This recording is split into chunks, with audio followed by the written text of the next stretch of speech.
깊어가는 밤, 마음을 어루만지는 감성 라디오 사연 읽어주는 송여사입니다. 여러분에게 가족은 어떤 의미인가요?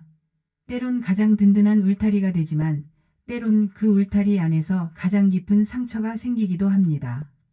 오늘은 10년 넘게 한 가족의 그림자로 살다 결국 자신들의 삶을 지켜내기 위해 떠날 수밖에 없었던 한 여성의 이야기입니다. 저는 35 둘째 아들의 아내 선희이며 7살 딸 지연이 엄마입니다. 남편 동민은 38 농대를 졸업하고 돌아가신 아버지를 이어 한우 농장과 과수원, 논농사까지 도맡아 왔습니다. 저도 곁에서 허드렛 일을 거들며 어머님께 인정받기 위해 애써왔습니다. 큰며느리가 없으니 내가 큰며느리다. 결혼 초부터 시어머니는 늘 그렇게 말씀하셨습니다.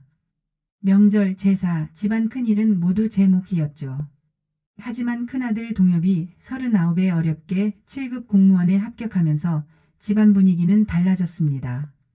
곧바로 중매가 들어왔고 현주라는 31살의 여자가 큰며느리가 되었습니다. 나이도 어리고 예쁜 아가씨가 왜 아주버님 같은 사람에게 라는 의심이 생겼지만 일사천리로 상견례 날짜가 잡혔습니다. 상견례 자리. 테이블 위에는 김이 모락모락 나는 갈비찜 냄새가 퍼졌습니다. 현주 부모님은 잔뜩 굽신거리며 말했습니다. 우리 현주가 많이 부족합니다. 그래도 큰며느리니 앞으로 집안 큰일은 다 맡을 겁니다. 선희 씨가 옆에서 잘 도와주세요. 말은 겸손했지만 그 순간 가슴 어딘가 서늘했습니다. 앞으로 제 위치가 어떻게 될지 직감적으로 느껴졌습니다. 시어머니는 현주 씨를 보는 눈빛이 유난히 부드러웠습니다. 마치 오랫동안 기다린 며느리를 얻은 듯 말끝마다 현주야를 붙이며 흐뭇해하셨습니다. 남편은 분위기 파악도 못한 채 무심히 한마디 거들었습니다. 당신이 많이 도와줘야겠네. 우리 형수 아무것도 모른다니까. 그날 이후 저는 알았습니다. 내 자리가 더는 예전 같지 않으리라는 걸. 결혼은 2달 뒤에 했고 아주버님은 현주 씨와 시내 아파트에 신혼집을 마련하였습니다. 주말이면 어김없이 시댁에 찾아와 시어머니의 말동무가 되었고 시어머니는 마치 기다렸다는 듯 활짝 웃으셨습니다. 그러나 농사일은 손끝 하나 대지 않았습니다. 어머니는 오히려 못하게 막으셨죠. 밥상을 차리는 일도 결국 제 몫이었습니다. 저는 시어머니 둘을 모시는 기분이 들었습니다. 첫 추석. 새벽부터 장에 다녀와 전 부치고 나물 다듬고 탕을 끓이며 바빴습니다. 허리는 휘고 얼굴은 기름 냄새에 절어갔습니다. 그런데 오전 내내 모습을 보이지 않던 형님 현주가 전화를 걸어왔습니다. 동서 미안해요. 오늘 갑자기 중요한 모임이 잡혀서요. 오후쯤이나 도착할 것 같아요. 동서가 워낙 잘하시니까 제가 많이 부탁드려요. 겉으로는 공손했지만 결국 다 떠넘기는 말이었습니다. 저는 억지 웃음을 지으며 대답했습니다. 그래요, 조심히 오세요. 오후 늦게 도착한 형님 내외는 화려한 옷차림에 쇼핑백과 봉투를 들고 나타났습니다. 어머님, 제가 늦었지요. 동엽 씨에게 도움이 되는 모임이라. 시어머니의 눈은 이미 선물 보따리에 닿았고 재빠른 손은 봉투를 살피며 흐뭇해 하셨습니다. 아이고 역시 큰며느리. 현주가 있으니 내가 체면이 서는구나. 옆에 있던 친척들도 맞장 묻혔습니다. 저는 손이 덜덜 떨렸습니다. 10년을 명절상 차려도 들어보지 못한 칭찬이었으니까요. 잠시 뒤 형님 현주가 부엌에 들어왔습니다. 두 팔을 꼬고 제 손을 힐끗 보며 툭 던지듯 말했습니다. 동서, 저는 이렇게 두껍게 붙이면 안 돼요. 좀 얇게 붙여야죠. 아유 답답하네. 너무 어이가 없으니까 말도 안 나오더라고요. 형님 노릇하는 건가 싶기도 해서 그냥 대꾸도 하지 않았습니다. 말만 요란했지 손끝 하나 까딱하지 않고 휴대폰을 만지작거리다 그대로 부엌을 나갔습니다. 그런데 거실에 나가자 태도가 돌변했습니다. 어머님, 제가 늦게 와서 하나도 못 도왔네요. 근데 우리 동서가 워낙 부지런해서 제가 많이 부족하죠. 시어머니는 만족스럽게 고개를 끄덕였습니다. 그래, 역시 큰며느리다. 내 마음이 예쁘다. 저는 그 말을 들으며 부엌에 홀로 서서 손끝이 차갑게 식는 걸 느꼈습니다. 부엌에서는 면박을 주던 사람이 밖에서는 오히려 저를 칭찬하며 스스로 형님 행세를 하고 있었던 겁니다. 억울했지만 차마 입을 열 수 없었습니다. 그날 저녁 남편에게 분가하자고 했지만 어차피 우리가 속이르고 과수원 지켜야 하는데 어디 가냐며 참으라 했습니다. 어린 형님 모시는 게 이렇게 힘들 줄은 미처 몰랐습니다. 그렇게 현주와의 첫 번째 추석이 지나고 맞이한 제사날 저는 새벽부터 불 앞에서 나물 다듬고 전을 부치며 온종일 땀을 흘렸습니다. 형님 현주는 언제나처럼 늦게야 도착했습니다. 그런데 조상님 앞에 향을 올리고 술잔을 따르는 이는 저도 남편 동민도 아니었습니다. 너무도 당연하다는 듯 형님 현주와 아주버님이었습니다. 시어머니는 만족스러운 얼굴로 말씀하셨습니다. 아이고 역시 큰며느리 있으니 조상님 뵐 면목이 서네. 현주는 종부답게 참 기품이 있구나. 지어내미야 내 형님 잘 봐라. 배울 게 많다. 저는 부엌 구석에서 그 말을 들으며 또 시작하셨네 하며 한기로 흘려들었습니다. 형님 현주는 제사 내내 내게 눈길도 주지 않고 쌩쌩 찬바람이 불더니 어머님 앞에서는 우리가 무척 살가운 사이인 양 목소리를 바꿔 말했습니다. 어머님 저는 하나도 못 도왔는데 우리 동서가 꼼꼼하게 다 해놨어요. 제가 형님인데도 배워야겠어요. 동서는 뭐든 잘해.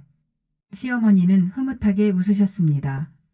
이건 뭐지 싶은 게 꼬리가 12개가 아닌가 의심했습니다.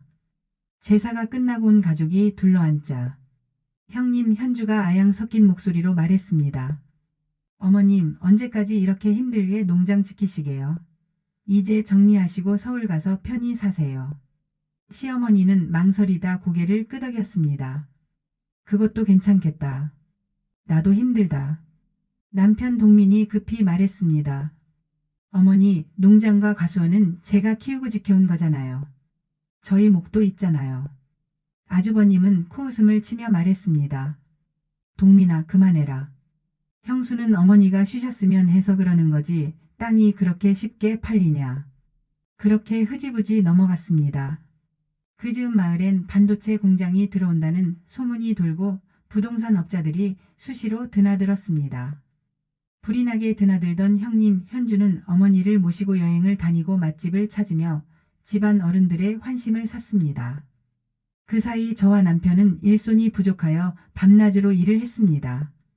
그러다 마주친 형님 현주가 저녁 설거지 하는데 옆에서 한마디 툭 던지더라고요. 동서는 일만 열심히 하세요. 그리고는 입가에 야릇한 미소만 짓고 휙 돌아서 거실로 향하는 것이었어요. 왜 저러고 살까 싶어서 더 이상 말을 섞지 않았어요. 그러던 중 식구들 다 자는 한밤중에 형님 현주가 대문 밖에서 나지막한 목소리로 누구와 통화하는 소리가 들리는 거예요. 할망구 비위 맞추기 힘들어. 조금만 기다려. 다 끝나간다. 알부자 부동산 송 사장이랑 얘기 다 됐어. 이게 무슨 소리지. 가슴이 철렁 내려앉아 대문을 벌컥 열었습니다. 귀신 보듯 나를 받고 나는 지체 없이 무슨 소리냐며 송 사장이랑 뭐가 다 됐는데요 하고 묻자. 현주는 태연히 웃으며 말했습니다. 친구랑 통화한 거예요. 왜요? 하며 아무 일도 아니라는 듯 들어가 버렸습니다. 내기에는 집과 농장, 과수원을 팔겠다는 말로 아니 이미 팔았다는 말로 들렸습니다. 그날 밤 저는 남편에게 사실을 털어놓았습니다. 여보 현주가 농장 팔았나 봐. 송 사장과는 다 끝났다고 했어. 알아보면 좋겠어. 이상해. 라고 했지만 동민은 고개를 저었습니다. 당신이 잘못 들은 거 아냐? 설마 아무리 형수가 철이 없어도 그렇게까지. 아니야. 내 귀로 똑똑히 들었다고. 어머니를 할망구라고 했어. 하지만 남편은 끝내 저를 믿지 않았습니다. 오히려 형수가 그렇게 싫어? 난 그냥 좀 귀엽던데 엄마한테 잘하고 이쁘게 좀 봐줘라. 나이도 어린데 이러는 거예요. 울화통이 터지는 것 같았어요. 더 이상 두면 안 될 것 같아서. 가족이 다 모인 자리에서 저는 용기를 내어 말했습니다. 형님이 농장 팔려는지 팔았는지는 모르지만 송 사장이랑 얘기 다 됐다고. 말이 끝나기도 전에 아주버님은 단호하게 말했습니다. 지현 엄마 현주가 싫으세요? 왜 없는 말을 하세요? 형님 현주도 안색을 싹 바꾸더니 눈물을 뚝뚝 떨구며 동서 내가 아니라고 했잖아요. 친구랑 통화한 거라고 저한테 왜 그러세요? 하며 연기를 하는 것이었습니다. 머리를 쥐어 받고 싶었습니다. 시어머니는 싸늘하게 말했습니다. 그런다고 농장과 과수원이 내 것이 되는 건 아니다. 쯧쯧. 널 얼마나 챙겨주는데 그런 말을 하니. 남편마저 괜히 일을 크게 만들지 말하며 눈치를 줬습니다. 한숨만 나오는 상황이 돼버렸습니다. 나만 이상하고 욕심 많은 괴팍한 여자가 되는 건 아주 쉽더라고요. 그 후로 전 입 다물고 있을 수밖에 없었습니다. 그렇지만 한편으로는 이 수상한 정황을 어떻게 해야 하나 걱정도 되었습니다. 며칠 뒤 시어머니가 저를 불렀습니다. 지연이네는 읍내에 방 얻어줄 테니 나가 살아라. 시끄러워서 못 살겠다. 부모 없는 자식이라 그런가 티가 난다. 한 귀로 듣고 한 귀로 흘려보내는 건 일상이 되었습니다. 그렇게 우리는 읍내로 급하게 이사를 갔습니다. 그러나 분가는 내가 원했던 일이기도 해서 그런지 아주 나쁘지만은 않았습니다. 작은 집이었지만 오랜만에 우리끼리만 지내니 잠시나마 숨통이 트였습니다. 물론 여전히 출퇴근하며 농장일 과수원 일은 열심히 했고요. 우려했던 일이 현실로 바뀌는 데는 일주일도 걸리지 않았습니다. 우리가 분가하고 얼마 되지 않아 아주버님과 형님도 발길을 끊었는지 어머님께서 형님네 좀 같이 가자고 하셔서 동민 씨가 어머님 모시고 다녀왔는데 이미 집이 비어 있다는 것이었습니다. 여행을 간 것인가? 불안불안한 하루하루가 지나가고 있던 중 넥타이를 맨 낯선 사람들이 농장에 찾아왔습니다. 여기 집이랑 농장, 과수원 전부 계약 끝났습니다. 이번 주 안으로 비우세요. 무슨 소리입니까? 우리가 10년 넘게 지켜온 땅인데요.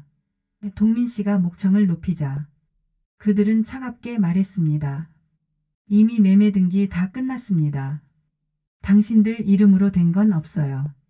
저는 그 자리에서 다리에 힘이 풀려 주저앉았습니다. 알고 보니 어머니께서 현주한테 속아서 도장도 주고 인감증명서도 떼어준 모양입니다. 그날 밤 남편은 처음으로 어머니께 울분을 터뜨렸습니다. 어머니, 우리가 이 집 지킨 게 몇 년인데 어떻게 상의도 없이 다 팔아치우신 거예요. 그러나 시어머니는 냉랭하게 말했습니다. 다 내 탓이야. 지연 애미가 현주를 의심했으니 떠나버린 거지. 저와 남편은 더는 할 말이 필요 없었습니다. 이 상황에서도 저희 탓을 하는 어머니가 너무 미웠습니다. 눈물을 삼킨 채 집을 떠났습니다. 남은 건 몇 마리의 소뿐이었습니다. 그렇게 가진 돈으로 땅을 빌려 작은 축사를 지었습니다. 어머님은 창피해서 그런지 좀 떨어진 도시 임대주택에서 사신다고 하십니다. 남편은 나 모르게 한 번씩 찾아뵙는가 본데 전 아직은 뵙고 싶지 않습니다. 남편도 강요하진 않고요. 가족이라는 이름이 때로는 울타리가 되지만 때로는 덫이 되기도 합니다. 선희 씨에게 가족은 사랑과 헌신을 쏟아부은 자리였지만 결국 배신으로 돌아왔습니다. 그러나 무너져 내린 집안 속에서도 지켜야 할 가족은 있었습니다. 바로 서로의 손을 놓지 않은 두 사람. 여러분, 진짜 가족은 피로 이어진 인연일까요? 아니면 끝까지 곁을 지켜주는 사람일까요? 이 질문을 남기며 여기는 감성 라디오 사연 읽어주는 송여사였습니다. 이야기가 좋으셨다면 구독, 좋아요, 알림 설정 그리고 선희에게 희망의 댓글 부탁해요.